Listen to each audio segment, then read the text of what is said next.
Welcome students. तो आप लोग का आज की क्लास में स्वागत है। तो आप लोग को जैसे कि पता होगा कि हम एक सीरीज चला रहे हैं जिसमें 10th और 12th के पिछले 5 वर्षों के मॉडल क्वेश्चन पेपर का सॉल्व करवा रहे हैं, जिससे क्या होगा कि आपके लिए अधिक से अधिक क्वेश्चन का एक बैंक तैयार हो जाएगा, जिससे एक भी क्वेश्चन उससे बाहर जाने की संभावना न के बराबर होगी। तो हमने इससे पहले 25-26 और 24-25 का करवा दिया है। आज हम लोग मॉडल पेपर कर रहे हैं, ज्योग्राफी का तीसरा है ये, जिसमें जो कि ये 23-24 का है। कब का है? 23-24 का है। अगर आप इन सारे मॉडल पेपर को कर जाते हैं तो ऐसा एक भी क्वेश्चन नहीं होगा जो आपसे ना बने। तो चलिए देखते हैं कि आज के क्लास से हम लोग क्या कुछ सीख पाते हैं, है ना। तो ये सारे इंस्ट्रक्शन है, ध्यान दीजिएगा। क्लास 12 का ज्योग्राफी का है ना। तो देखते हैं पहला क्वेश्चन। आज हम लोग पहला क्वेश्चन है कि मानव भूगोल मानव समाज और धरातल के बीच संबंधों का संश्लेषित अध्ययन है। यह कथन किसका है? मतलब human geography is a synthetic study of relationship between human society and earth surface. Whose statement is this? यह कथन किसका है? तो यह कथन जो है वो फेडरिक रेंटजेल का है। किसका है? फेडरिक रेंटजेल का है। ठीक है, ये सारे क्वेश्चन मोस्ट इंपॉर्टेंट है। ठीक है, और हम क्वेश्चन वीडियो को शॉर्ट करने की कोशिश करेंगे ताकि कम समय में आप लोग को अधिक से अधिक लाभ मिल सके, है ना। हम बहस और भी तरह के तर्क में ज़्यादा विश्वास नहीं रखते हैं, क्योंकि अभी आप लोग का प्रीशियस टाइम चल रहा है। नेक्स्ट क्वेश्चन है, रुको और जाओ निश्चयवाद संकल्पना किसने प्रस्तुत किया था? तो रुको और जाओ निश्चयवाद जो संकल्पना है वो ग्रिफिथ टेलर, किसने? ग्रिफिथ टेलर ने प्रस्तुत किया था। नेक्स्ट क्वेश्चन है कि 21वीं शताब्दी के प्रारंभ में विश्व की जनसंख्या कितनी दर्ज की गई थी? 21 पूछ रहा है कि 21वीं शताब्दी के प्रारंभ में, ध्यान दीजिएगा। ठीक है, बिगिनिंग द 21st सेंचुरी। तो उस समय मात्र 600 करोड़, कितना? 600 करोड़ से अधिक है, मोर देन 600 करोड़। ठीक है, नेक्स्ट क्वेश्चन है, निम्नलिखित में से मानव विकास सूचकांक का निर्माण किसने किया था? Who among the following create human development index, है ना। तो ह्यूमन डेवलपमेंट इंडेक्स जो है वो डॉक्टर महबूब उल हक ने किया था। किसने? डॉक्टर महबूब उल हक ने किया था। नेक्स्ट क्वेश्चन है कि मानव विकास के मुख्य उपागमों में किसे सम्मिलित नहीं किया गया है ना। Which is not included the main approach of human development. तो जो ये है आपका, वो आय का उपागम को किया गया है, कल्याण को भी किया गया है और न्यूनतम आवश्यकता को भी किया गया है। तो उत्पादन के उपागम को सम्मिलित नहीं किया गया। ऑप्शन नंबर हो जाएगा डी है आपका सही। नेक्स्ट क्वेश्चन है, जंग का कटोरा निम्नलिखित में से किस क्षेत्र को कहा जाता है ना। इंग्लिश में है which of the following region is known as bowl of rust. तो जंग का कटोरा जो है वो पिट्सबर्ग को कहा जाता है। किसे कहा जाता है? पिट्सबर्ग को। पिट्सबर्ग किसे कहा जाता है? तो जहाँ खनिज संपदाओं का खान हो उसे पिट्सबर्ग कहा जाता है, ध्यान दीजिएगा। ठीक है, जैसे अगर पूछे कि भारत का पिट्सबर्ग, तो झारखंड है ना, ध्यान दीजिएगा। नेक्स्ट क्वेश्चन है, आयात निर्यात के बीच मूल्य में अंतर को क्या कहते हैं? तो आयात निर्यात के बीच मूल्य में अंतर को व्यापार का संतुलन कहते हैं। क्या कहते हैं? व्यापार का संतुलन कहते हैं।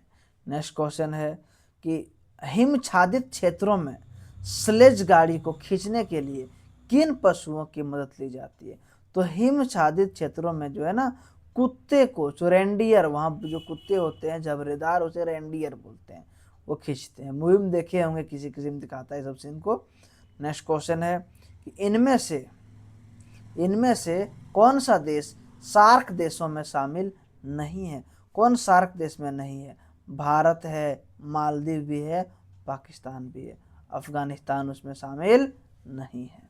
नेक्स्ट क्वेश्चन है कि भारत की जनगणना के अनुसार निम्नलिखित में से कौन से एक विशेषता नगर की परिभाषा का अंग नहीं है ना। क्या बोल रहा है, ध्यान दीजिएगा कि कौन सा विशेषता नगर की परिभाषा का अंग नहीं है।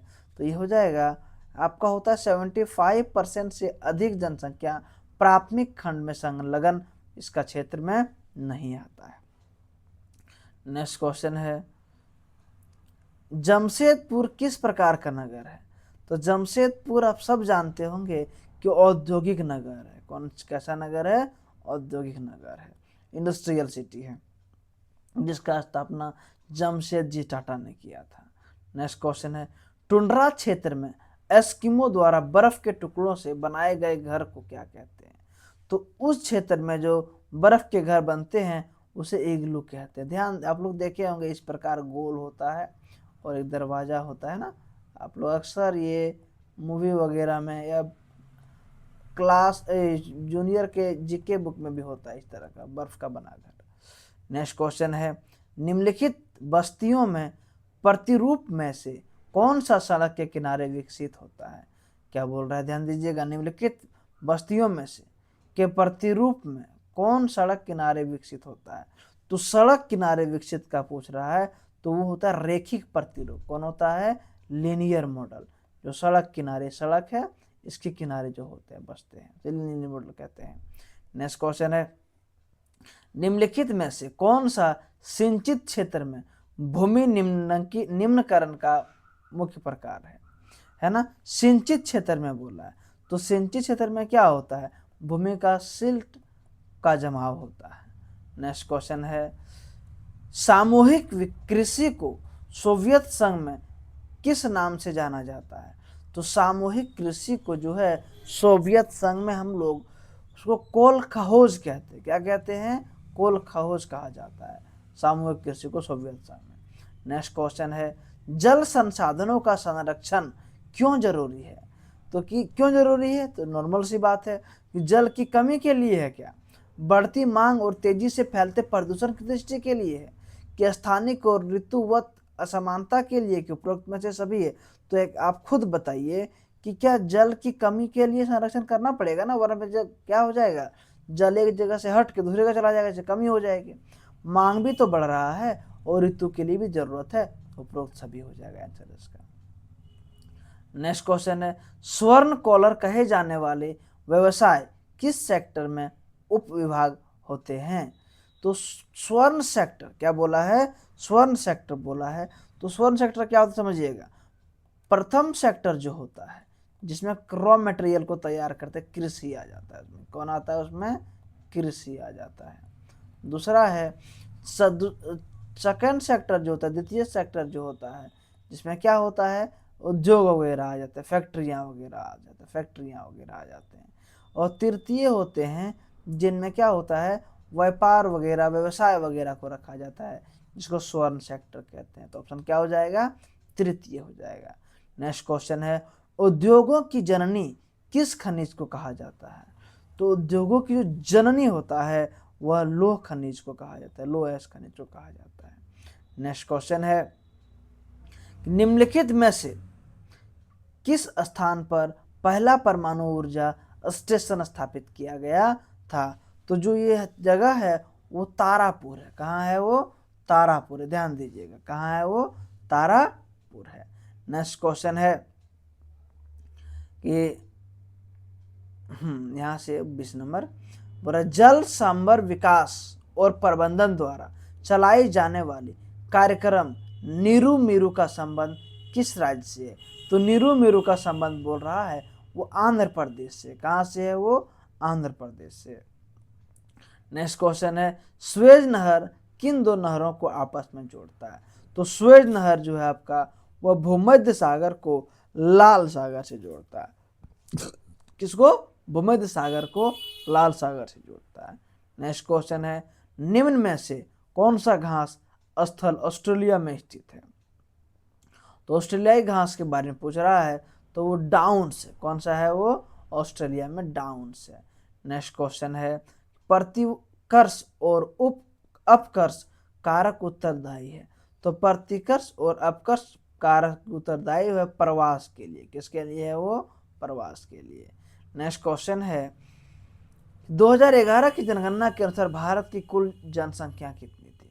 तो 2011 की जनगणना के अनुसार भारत की कुल जनसंख्या 121 करोड़ है। कितना है? 121.02 करोड़ है। ठीक है। नेक्स्ट क्वेश्चन है कि डायमंड हार्बर किस नदी पर स्थित है? तो डायमंड हार्बर जो है वो हुगली में कलकत्ता में स्थित है। ठीक है, ध्यान दीजिएगा। तो इस सेट में हमारे कुल 25 MCQ क्वेश्चन थे जो हमने कर लिए हैं। ठीक है, अगर आप लोग को वीडियो पसंद आ रहा है तो इसको लाइक शेयर सब्सक्राइब को जरूर करिएगा, और कोई कमी लगे तो कमेंट भी करिएगा। अगर आप अधिक शेयर करते हैं तब हम और अधिक वीडियो बनाने की कोशिश करेंगे जिससे आप लोग को अधिक से अधिक लाभ मिल सके। ठीक है, क्योंकि मोटिवेशन तो तभी मिलता है ना। तो आज की क्लास में हम इतना ही रखते हैं। धन्यवाद। फिर मिलेंगे नेक्स्ट क्लास में।